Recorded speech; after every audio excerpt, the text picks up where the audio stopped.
Welcome to Season 2 of Difference Talks, brought to you by the LeBeau Marketing, Communications, and Training Team. Our guests are inspiring people who share their stories of brand differentiation. Based on our book, The Power of Differentiation, our goal is to inspire 1 million people with the message that winning hearts and minds are the first step in growing market share.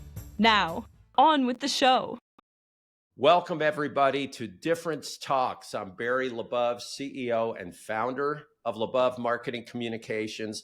My partner, Marcus McMillan, is joining me today. He is VP and Creative Director as well.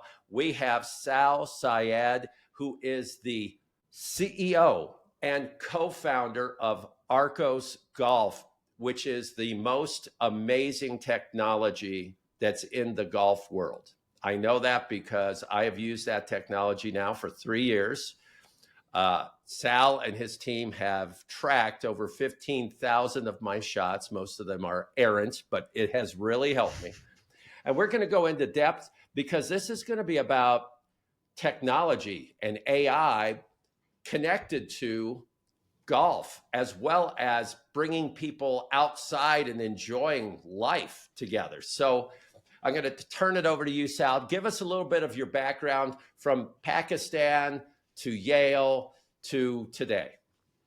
Awesome. Well, thank you, Barry, for having me on. And also thank you for being a loyal Arccos member. I think you mentioned we've recorded quite a number of shots of yours. We've overall recorded over like 1.2 billion shots. So don't feel too bad. You're like still only a small drop in the bucket of that is golf in the world. Yeah. My background, I can give you like a quick rundown. I grew up in Pakistan, in a city called Lahore, which is actually like 15 million people. So it's a pretty big city, a very historic city.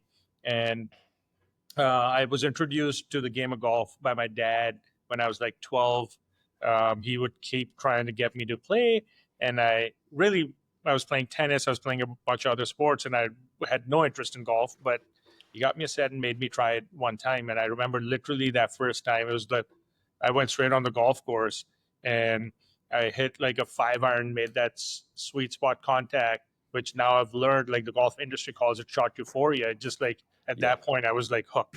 And that moment, like I still remember, like kind of started my journey, my love for the game. Then I came to America for college. I think part of probably the biggest reason I came to America was it is the land of opportunity. I felt like coming here, I could chart my own path. I didn't know what that path was going to be, but I could build my own business. I could do something on my own, create something. And that really was my motivation for coming to America. And I went to college in Ohio. Then after that, worked in a couple of startups, loved the startup culture. I was a data architect, a software engineer, managed a team of engineers as well. And then after like 6 or 7 years, and my love for golf continued. I played college tennis, but I always loved golf more.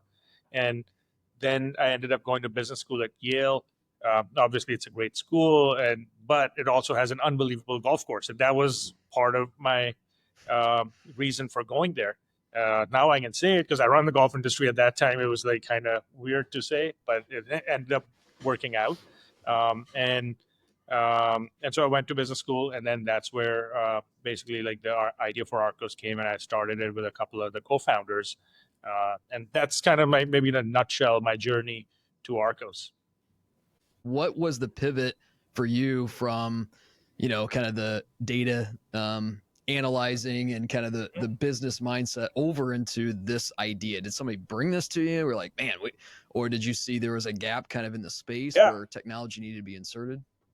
I think there were like a few things that happened where I got very fortunate, and then I was able to take advantage of being in the right place and putting myself in the right place. One was I was going to business school to start something. So I was part of this thing which Yale has. It was called the Yale Entrepreneurial Institute at the time. Now it's called Center for Innovative Thinking at Yale.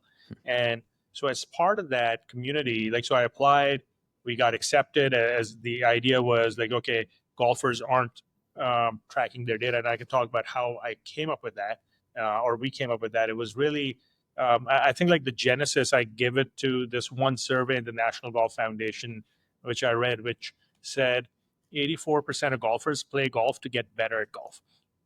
And we had this realization, maybe a couple of realizations off of that. Like they'd basically gone through like the 5 whys. Why do you golf? Why do you golf? And it was like, oh, I want to beat my buddies. I want to win my club championship. Or I want to win these bets. Or I want to see how low can I go? It's like a personal challenge. So there's all these various reasons that people are playing golf. But when you keep distilling it, it ends up being all of those are realized if they shoot a lower score. So like my takeaway from that was twofold. One, I wasn't unique. I was actually manually tracking my data to get better.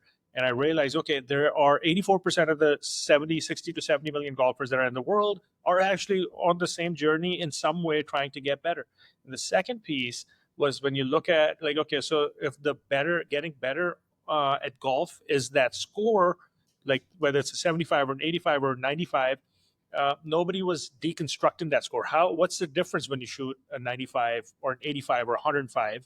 And to me, like that was a very fundamental piece of information that every golfer needed to have is, okay, what are the various, I would say, component parts of that score? So my hypothesis at that time, which still holds, was if we can track your data, your game as you're playing on the course, and if we can do it seamlessly, we're minimizing the disruption to your golf game. So we're not taking away from the experience, but hopefully adding to it.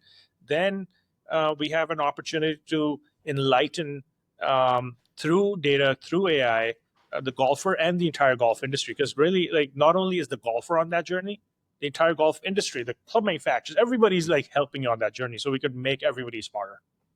You know, I think what we have to do here for our audience, Sal, I'm going to take a little shot at it, and then you're going to go correct me. But this technology, in case somebody's hearing this and going, how's this happen? What are you doing?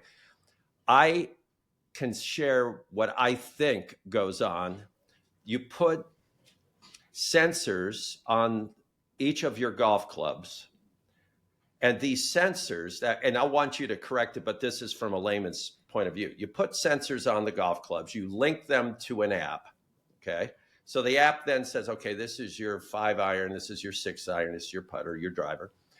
Then what I think happens, which is crazy, is, so anybody out there that plays golf, let's say you go to the first tee, you take out your driver. Well, that sensor recognizes, because it has a light sensor in there, it recognizes that's the club you just took out of that dark bag. So it knows there's one club there. Now, you could have taken two, but it knows there's one.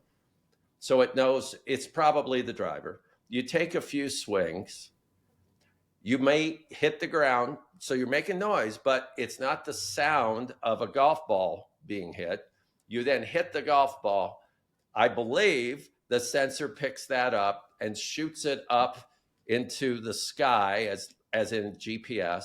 You go to your next shot, you pull out whatever club happens there. Let's say it's a 7-iron. It now goes, okay, 7-iron.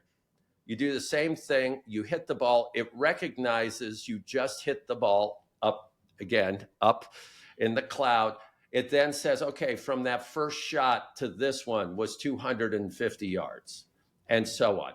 How accurate is what I said? And can you dive deeper into it? Because it is unbelievable that you can actually go and play 18 holes and then look at every one of those shots and analyze where they went, get all that data that you used to track manually, and then some. I'll turn it to you, Sal. I mean, you described it perfectly. The only things I'll add to that is actually we look at how does the sensor know when you hit a golf ball? The easiest way to describe it for me is, and we have like these amazing engineers who like really look at nature as the inspiration. And so like as a thought experiment, I would say like when you let's say you're holding the club, you close your eyes, you take a golf shot, your hands are the sensors. They can feel when you've actually hit a golf ball versus not. And so the shock, I would say the shock wave signature is different when you hit a ball versus other stuff when you're swinging the club without that. And so that's what we isolate for, is the shock wave, which some of it turns into sound. A lot of it is actually coming up the shaft, into the grip, into your body, going through the sensors, and that's what we're able to distill, which is, literally amazing technology. We have brilliant engineers who are able to do that. And like, we have to deal with 100 Gs when you're hitting your driver. There's 100 plus Gs, is like saturated signal going up, to putters when you're hitting like 2-3 foot putts. Like, that's like very, very minimal touch. Shock signature is so dampened by the time it gets there. So it is an amazing like technology, honestly. The work that's gone into building it, and that, like, the shot detection part was probably one of the hardest challenges we have to solve, and that's why nobody else had done it. But then on top of that, how do you then take that data and make it actionable is equally important, because if we are very good at just capturing the shots and not giving golfers insights on how to get better, then the system would be pointless. So I think those are the two things we do really, really well, and we'll continue improving on that. What else are you doing, Sal, to add to this? I mean, this business it's awarded now. I mean, it's well known. I've just got some of the recognitions. I mean, it's just exploded. What else are you doing? And I guess from a business model, it's very interesting. We did, yeah.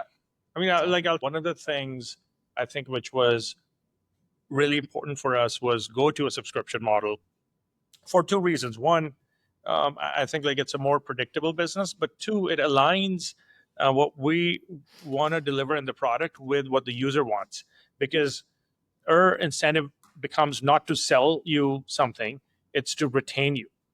And the way to retain you is by delivering what you need. And so I think that fundamental shift in Arccos that happened in 2020 really did set us up for, like, I mean, it's a cultural shift, it was a business model shift, but it set us up for a trajectory that we're on, which we weren't on before that. Because every decision now we make is like, are we more likely to keep users if we build this? Is this actually not more likely to sell, more likely to like keep users? And I think like that mindset to me aligns better with a long-term approach in terms of the business, like business being sustainable, and that leads to obviously like a much more predictable, better sustainable business model. The decisions we make are better aligned with what our consumers want, not what we like, not like as opposed to a one-time sale. So that was a big shift. You've got some integrations too to other manufacturers, yeah. Right? Okay. Yeah, that's cool. So that was also really fun. I mean, I can talk about it for a second. Like, the reason we did these integrations was we thought about, like, who's our user? Who are we going after? And we recognized that it was the dedicated golfer.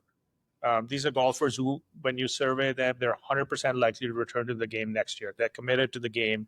And so these people, what else are they doing? They're buying new clubs, they're buying new drivers, new irons, and that is a signal that they're investing in their game to get better.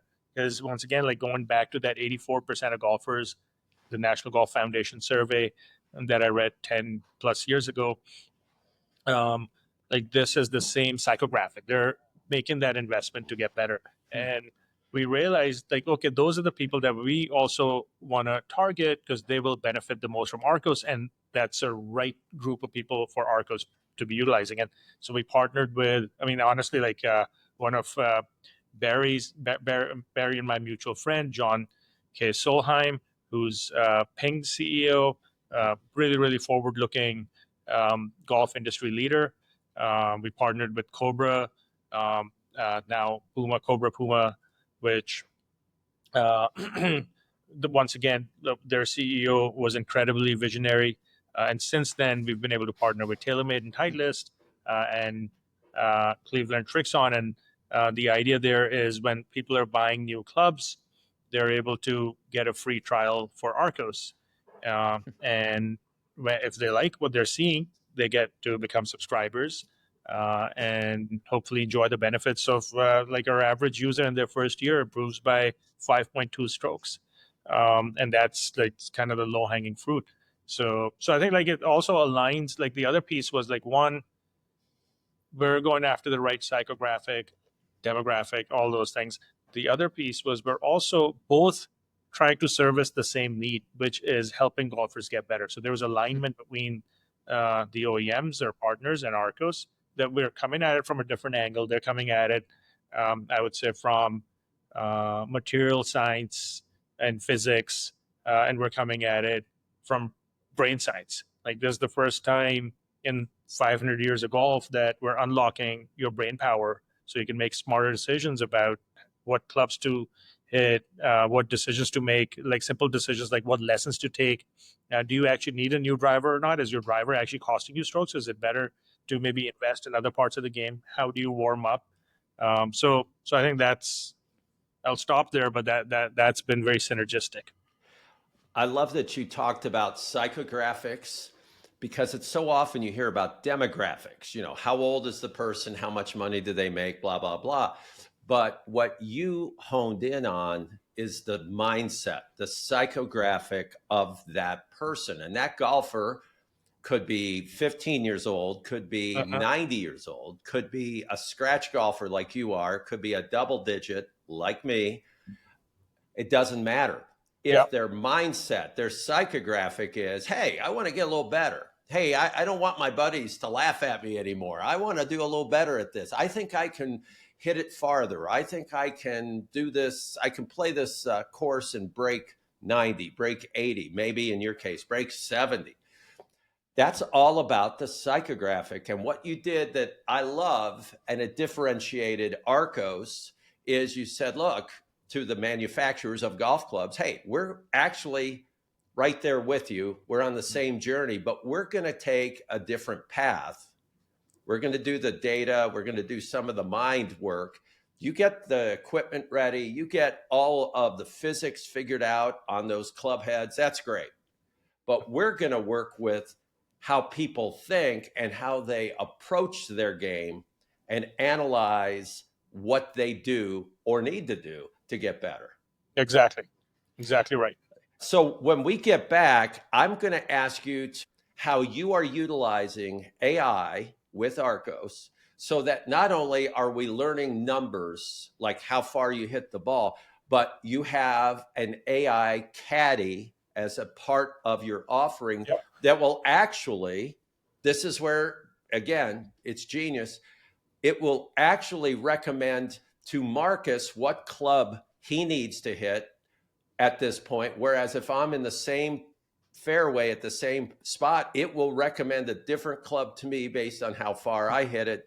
And the same with you. So it's all based on us, each one of us individually. So we'll be back on Difference Talks with Sal Syed of Arccos. Difference Talks is a LaBeouf production. Our focus is differentiation, and we believe it's more important than ever to differentiate your brand and experience. Contact us at LaBeouf.com for a conversation. We'd love to connect with you. All right, everybody. We are with Sal Syed, co-founder of Arccos Golf, phenomenal, ingenious golf technology. And we're going to now, for the second half of Difference Talks, we're going to get a little deeper into this incredible technology. AI has done some amazing things for business and technology, obviously, but also in sports. But yeah, Sal, tell us what AI is doing for Arccos and some of your incredible solutions that you're kind of leaning on AI and other technologies to develop. Absolutely. I mean, we utilize AI in so many different areas. Maybe I'll hone in on a couple. One is behind the scenes, one is user facing.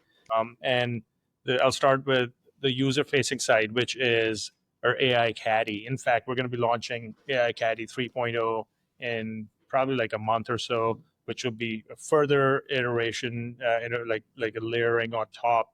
And I'll talk about that in a second. But the way our AI work started maybe like before AI was this hot or cool. It was like in 2016, 2017, we started working with Microsoft. That was a partnership we formed at that time.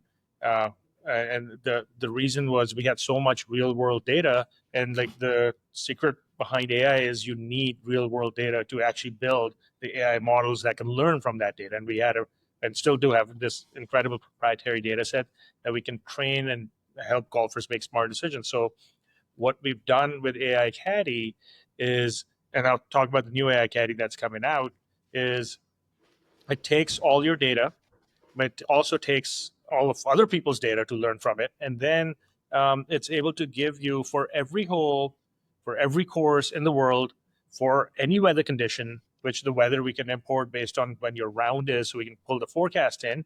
What is your optimal strategy? What's the best way to play that golf course? And that's like, should you be hitting a driver or a 3-wood on a certain hole? And this is like, it'll not only tell you like, hey, you should be hitting 3-wood, it'll also tell you like, if you play 3-wood on this hole, you're 16% more likely to make a par, because we can do that math through AI, through all the data we've captured. The 1.2 billion shots really inform it, and based on the weather conditions. Like, for example, what we found, like I'll just give you one little example, is like everybody has their dispersion pattern. Like when you hit drives, they're not all going the same spot. There's this natural dispersion pattern that's different for everybody. And so we know, we based on your data, what your dispersion pattern is.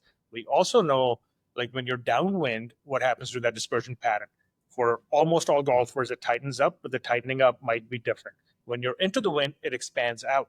And so now, like when we're giving you your course strategy, we might tell you like, okay, on this hole, it's a 3-wood, but we will also tell you where to aim that 3-wood for that optimal overlay of the dispersion pattern based on where the bunkers are, where the trouble might be around the green. And this, and then we'll do the same thing for your approach shots. Where depending upon where the pin is set, we might say like, hey, and based on the weather conditions and your dispersion pattern, if you're hitting a wedge in, we might say like aim 3 yards left of it and 3 yards short, and that's going to give you the best opportunity to get close without getting into crazy trouble.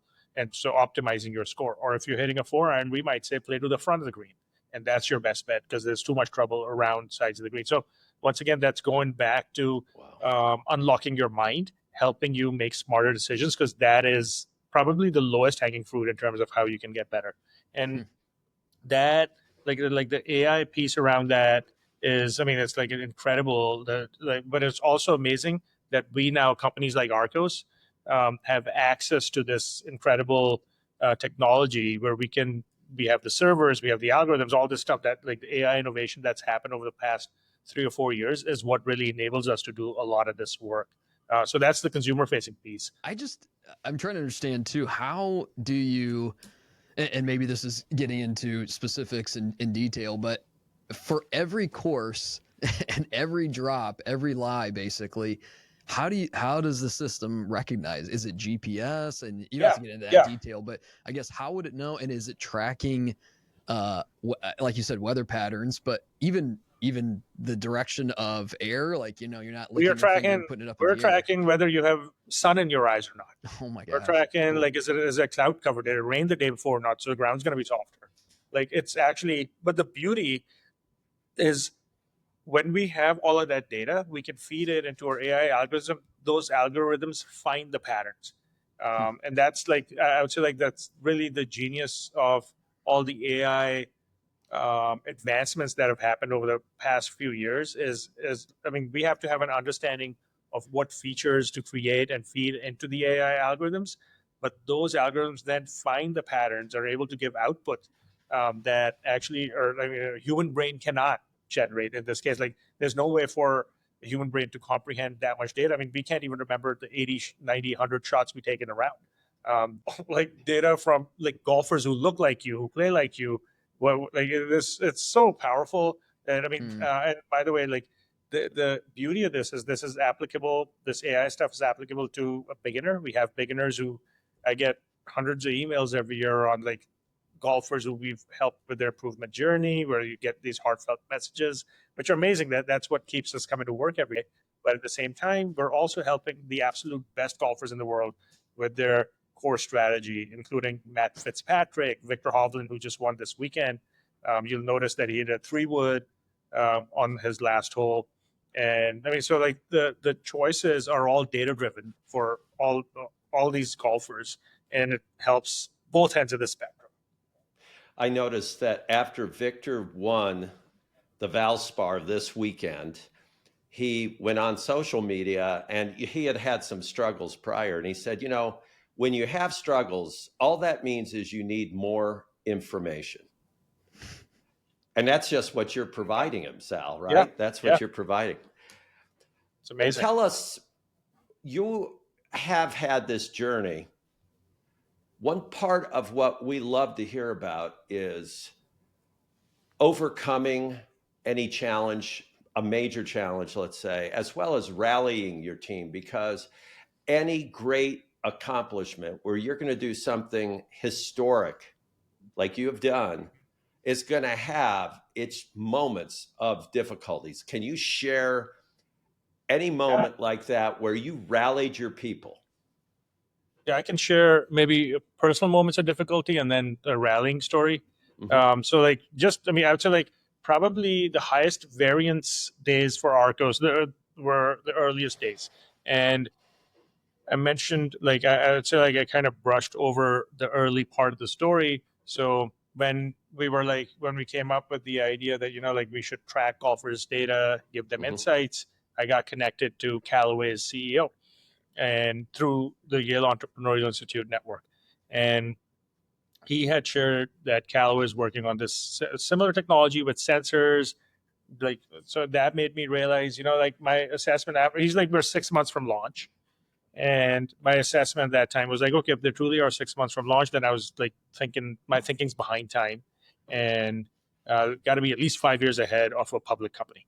And then there was a change in leadership at Callaway. I'd built over time, like I'd gotten connected over that period to other people at Callaway, including Dr. Alan Hocknell, who was their head of R&D. And I was trying to I didn't want to work. My goal wasn't to work at a company; it was to start something. So I wasn't going to go to Callaway, but I was like, listen, I'm a technology guy. I can literally give you feedback, advice, whatever you might need. Like, you don't have to pay me anything. I just love this. And so I'd stayed in touch with him. And then when the new leadership came in, Callaway reached out saying like, hey, we're going to put this technology on the shelf. Do you want to license it? And I was like, oh, perfect. That would be a dream. Like, because then I can start a company. That's something I absolutely love. So I thought it would be pretty easy to license it because they reached out to me. And that licensing process, convincing, that took like 9 months. And there were times like I was on my student loan savings from my student loan. My wife I was married, and still I am, to the same person. She's been incredibly supportive all this time. And she was like, she pointed out like, hey, we're kind of going the wrong direction. We went from like a 3-bedroom to a 2-bedroom to now a 1-bedroom, and you haven't earned anything in 3 years. And like, is this still what we should be doing? And there were like a lot of moments in that. Like one I remember where I was flying out to Callaway from California, from here, New York, Connecticut, and would be negotiating with their lawyers, and it was just kind of me and one of my co-founders. And there were various times where like we would fly out, and I'd be booked there for the full week, and I'd get a call from the lawyer, like, yeah, there's nothing really has moved. And I'd be in the Callaway parking lot. You don't need to come in. There's nothing to discuss.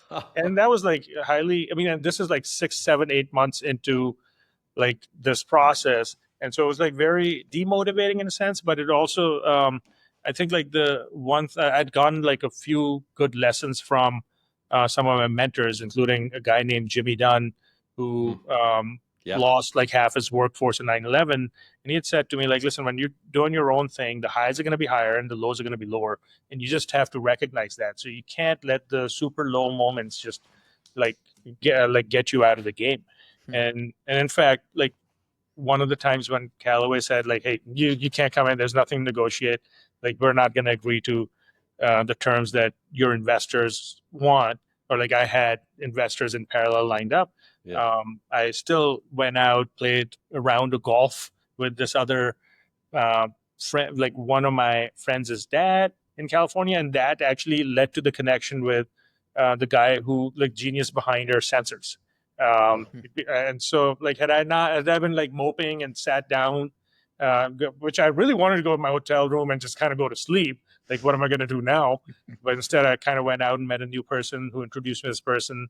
I think like, so those moments, at least for me, like are learning lessons that like when you're down, you can't stop I would say probably in anything in life, but certainly when you're building something. So that was one example. So the rallying of the team, we've had to do it a few times, and probably the one that stands out is we had a couple of situations happen. One was we had a term sheet and everything was signed. I mean, as in like we're working through the closing docs and everything. This was 2015, 2016, and we were maybe 15 people then. So the new investors, like because they were coming in, there's like a big check coming in. We started hiring, wrapping up, and everything, and then they pulled the term sheet, and we'd actually hired up with that. And now I was in a position where I had to cut, and I'd made a mistake of I'd say certainly made a mistake of hiring before everything was closed, and trusting that it would close, and so that was really demotivating in a sense that wow, we just hired all these people, now we're going to have to let them go, and that was really, and we would have to let go more people than just the new people hired.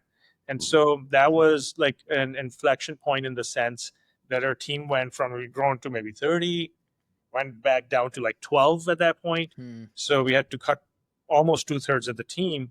And I think it became like a survival thing for us. Like this is the band that can either make this thing survive or the dream dies. And I think the rallying really came from the transparency.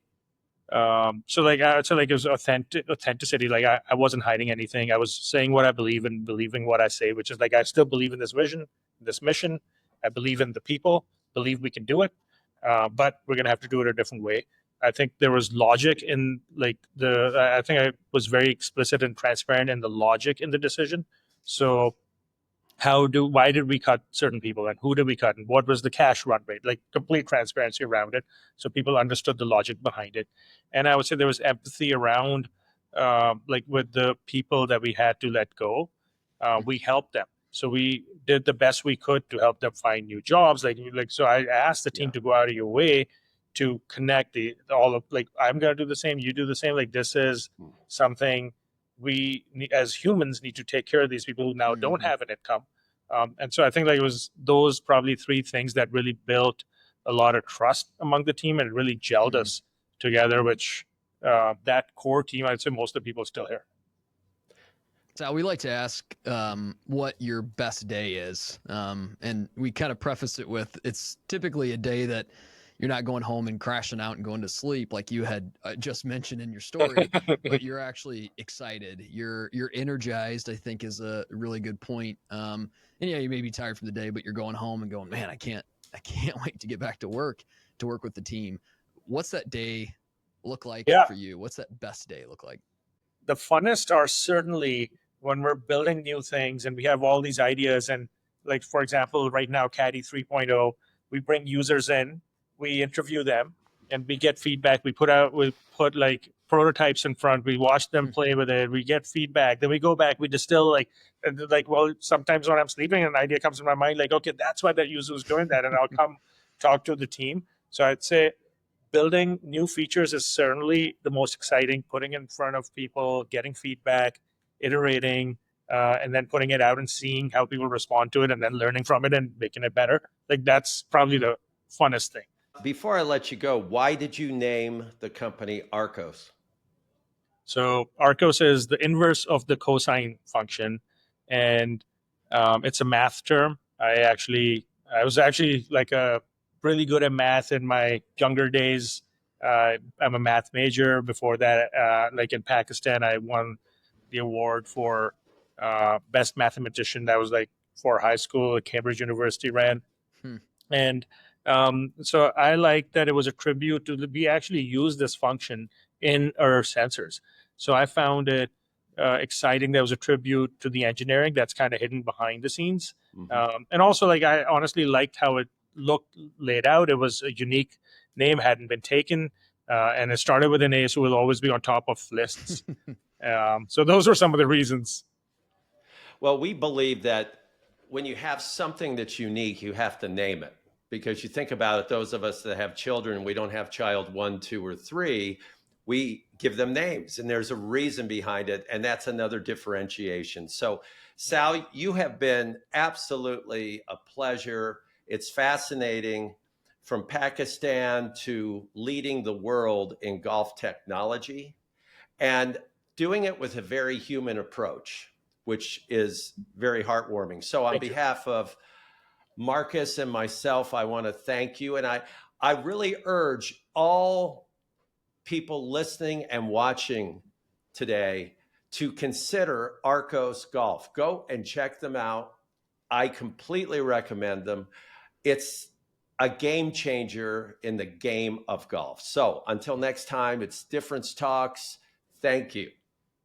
Thank you very much. Thank you for joining us on Difference Talks. All of us at LeBeau are proud to celebrate great people with inspiring messages. Difference Talks was created, produced, engineered, and performed by the LeBeau team. Even the music is original. Contact us at lebeau.com to learn how to differentiate your brand and give your team a sense of significance and meaning.